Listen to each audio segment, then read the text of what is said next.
Hello and welcome. You're watching our special coverage here on First Post. This is, of course, Mission Paris. And if you've just joined us, you would know that in just moments earlier, India clinched the third medal at Paris Olympics. It was also a bronze, and it also came in shooting. So after Manu Bakar's first two medals, India has clinched another medal. And this also coming from another youngster. This is Swapnil Kusale. You can probably see him right behind me there, flaunting that bronze medal. And quite an achievement that, because it came in one of the most toughest disciplines, toughest events of shooting.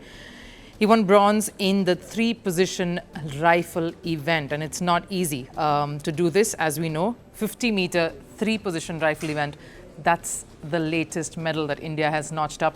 There were a lot of promises after the last couple of editions went medalless for the shooting contingent. There were a lot of promises that India would finally break that barrier. This would be the edition where shooting would come into its own once more, because India has always been known to produce some brilliant moments of glory, especially in shooting. We've seen that in the past. We saw that in 2008, in 2004, of course, with Rajyavardhan Singh Rathore, a little later as well in 2012, and that was the last of it, when Gagan Narang and Vijay Kumar won India two medals rather, at the London Olympics. But yes, that's the latest that we're getting from Paris, India notching up its third. And if I have to just put in some inputs here on how difficult this is, it is the three-position 50-meter air rifle event. Now, the three positions that are normally that the shooter takes is the kneeling position, and then the prone position, and then of course the standing positions. And there are 45 shots that is split across these three.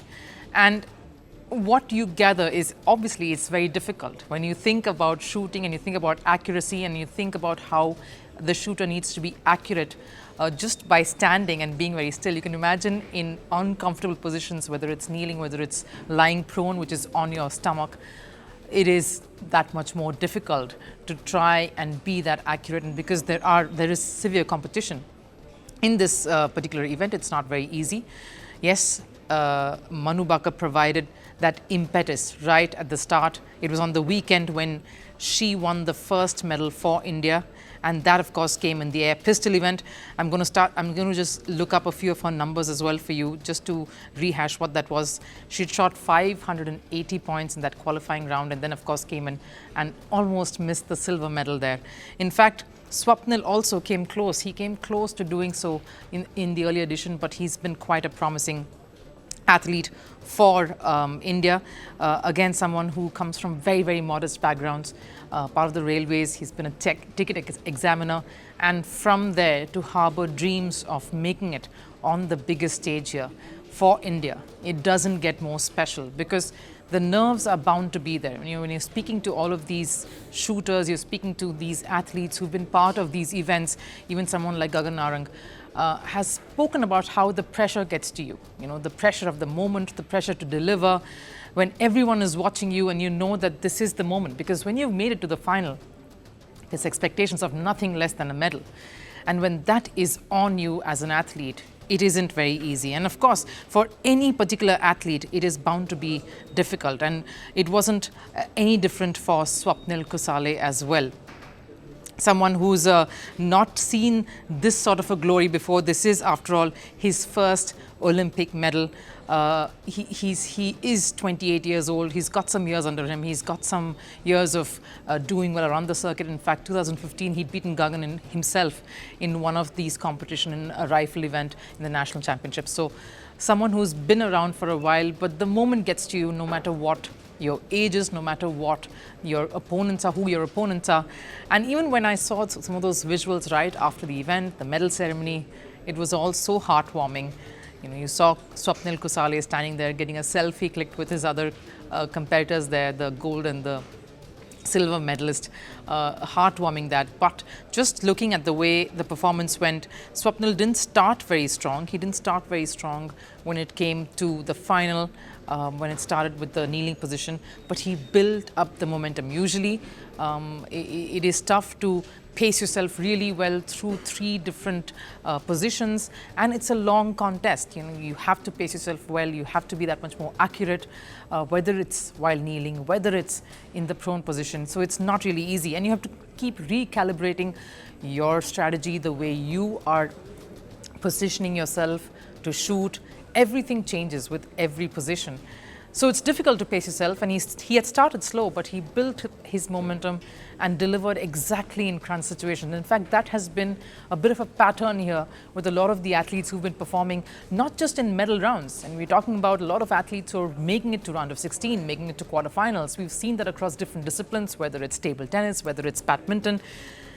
The kind of method to all the madness, to be calm in all the mayhem around, that's, I think, been a hallmark of all the Indian athletes in particular in this edition here.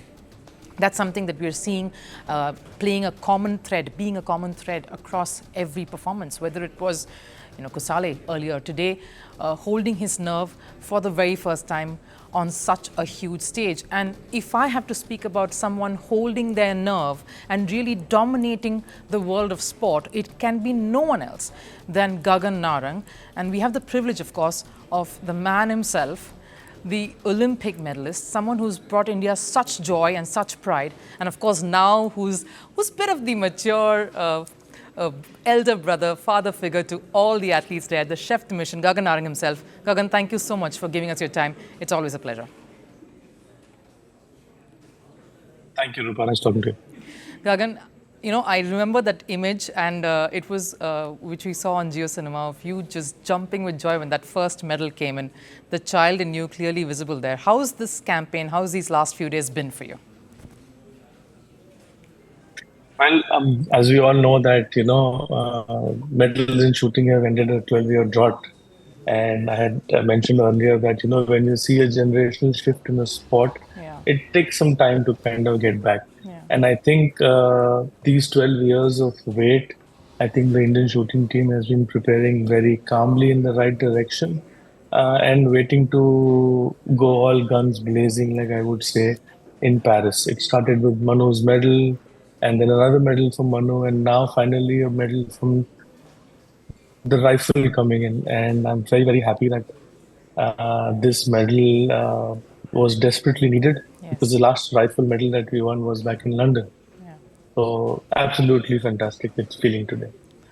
What's the pattern that you see in this contingent? I know that there was so much of talks about, the shooting always gives us the medals, always gave India the medals, Gagan. We've seen that over the years. We've seen that, of course, with you bringing in it as well. When the talks came in that this would be the edition, what's the difference do you see in the younger athletes in this particular contingent that you're overseeing that has really made the difference with the kind of performance that we're seeing? Well, I think it all started from Colonel Rajavardhan Rathore, and then Vindra winning the medal. We had finalist Soma Shirur, who was in the Olympic final in Athens in 2004. We had Abhinav again in the finals in 2016. We won 2 medals in London in 2012, and from Vijay and me. And I think the belief that, someone coming from a humble background and shooting being an expensive sport can win a medal changed the mindset of shooters. And I think we had an influx of people wanting to come into the sport of shooting. We, of course, tried to make it as accessible as possible. And national championships during my time used to be, I started in 1997 with, I think, 400 shooters in the national championship. Wow. And today we have over 20,000 shooters that participate in the national championship. And that is the shift that we are seeing in the sport of shooting because of these 4 Olympic medals that we have won. Now, the Indian shooters have started believing in themselves. Earlier, when we would go, we would say, okay, we just wanting to participate in the Olympic Games. When we went, we changed the mindset to say that, yes, we can win medals. These athletes today are going in to win not just any medal. They're going in to win the gold medal. And that is very, very important That's the change that these people have, that aim for the gold, you might just stop at bronze. And that's the reason why we have won these three medals. I'm hoping that the color of the medal will change in the next 2 days. We won three bronze. I'm hoping that we'll be able to win a gold and a Yes, and we'll all silver be, as well. of course, we'll all be watching. But I have to ask you to tell everyone who's watching this right now, all viewers, how difficult the art of shooting really is. It's not the easiest of sport, Gagan, to just stay still and be nearly perfect. What are the biggest challenges that shooting has, and to win a medal, how difficult is that? Well, the first of all, the sport is very different from more exciting sports to watch. It is a very intrinsic sport. It is a very internal sport. It's about 100% or rather 500% control on your emotions, control on your heartbeat, control on your muscles, control on your technique, and to be able to deliver your processes that you followed and honed over a period of so many years under pressure. Yeah. And that is what is the difference between participation and becoming a champion. I think a champion always starts when everyone else quits. He hangs in there that 1 second longer than when everyone else quits. And that comes from years of hard work and dedication and effort that you're putting in to train every day for this 1 hour of performance. And when you're in the Olympic Games, it's not just you who's shooting. It's your father, it's your mother, it's your brother, it's your dog, it's your doodh wala, it's your newspaper wala. Everyone around you, the whole ecosystem around you is cheering for you. And I mean, for that 1 hour of performance. Gagan, you put it so aptly. I have to ask you, though, since we have you here, what is the one quality of Manu Bakar particularly? Because we saw, of course, Swapnil Kusale coming in today. You've spoken about him at length. What is it about Manu Bakar that's impressed you the most? Sublime form. And when you speak to Manu, you'll immediately realize in the first minute that she's not a usual athlete, run of the mill athlete, and she's something really, really special. And every athlete in the Indian contingent is special. But when you speak to Manu, she, in shooting especially, I mean, I've spoken to so many shooters, but in shooting especially, she is so unfazed by what's happening around her. She's so focused, so dedicated, and the kind of dedication that is required to win multiple medals. And that is what she's been doing in this Olympics. And fingers crossed for a third medal. Yes, fingers crossed. Before we let you go, I have to ask you about the competitions coming ahead, the events coming up. You did say the medal would hopefully transform, the color would hopefully change. What are the expectations? Whose events are you most excited about in the days to come ahead, especially when it comes to shooting? Well, in shooting, definitely the three-position women's event is an event that we are doing very well. We have been doing very well. And of course, Manu's main event, which is a 25-meter pistol along with Isha Singh. So looking forward to these two events in shooting now. Awesome. Thank you so much, Gagan. And we really hope that joy keeps permeating. We want to see you always smiling. It's always a great picture. And we hope the smiles come in from other sporting disciplines pretty soon too. Thank you. Thank you so much. Right, that was Gagan Narang, the chef de mission of the Paris edition of the Indian contingent. All smiles, obviously, because it's been another glorious day for India. It's been another eventful day for Indian shooting. Yet another medal, a bronze in the shape of Swapnil Kusale coming in there. And again, he spoke about how shooting has now become about not just a few joining in and believing that they can do this, but a lot of people in this country really believing that something like this is possible and making something special happen. So that wraps up this special live that we bring to you. We'll, of course, be bringing you more coverage as and when something happens around the Games. And it's not just about India's campaign, it's also going to be of everyone around the world. So do stay tuned here on First Post for our special coverage, Mission Paris. Thanks so much for joining us.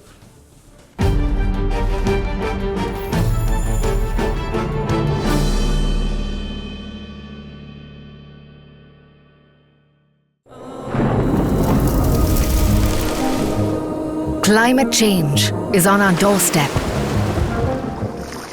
It's time for a revolution to take root. And it starts with 1.4 billion Indians. It starts with one tree for humanity, one tree for Mother Earth, one tree for our future. Project One Tree, a News 18 network initiative.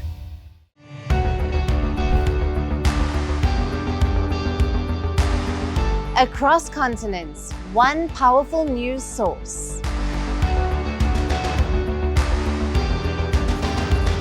Bringing you diverse perspectives on the issues that matter.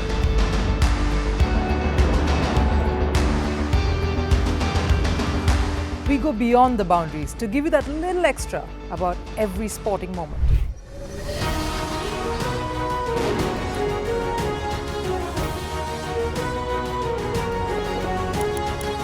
So thank you for making First Post 5 million strong. We're counting on your support, and you can trust us to bring you the news unfiltered and unvarnished.